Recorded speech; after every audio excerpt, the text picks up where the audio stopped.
طالبانو په افغانستان کې د مقاومت په نامه د وسلوالې ډلې حضور رد کړی دی. سلام ستړي مه شئ، وخت مو په خیر. په لوی افغانستان چینل کې د تا ښه راغلاست وایم. د نویو تازه خبرونو دپاره درسره لوی افغانستان چینل سبسکرایب کړئ. طالبانو په افغانستان کې د مقاومت په نامه د وسلوالې ډلې حضور رد کړی دی. د طالبان سرپرست حکومت وایي چې په دې افغانستان کې د مقاومت په نامه هیڅ کومه وسلواله ډله شتون نه لري.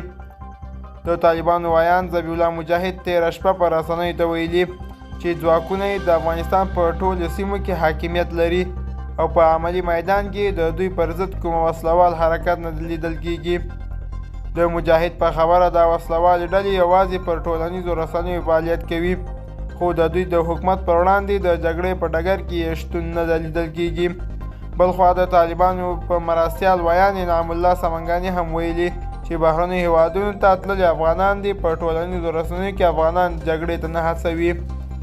سمنګاني پرون پر خپل ټویټر د پیغور په بڼه لیکلي که داسې وي بهر میشت افغانان دي خپلې پناه غوښتونکي لغوه کړي، افغانستان ته دې راشي او مقاومت دې وکړي. دوستانو دا زموږ د دې ساعت چمتو کله خبر. تر بیا ښې چارې.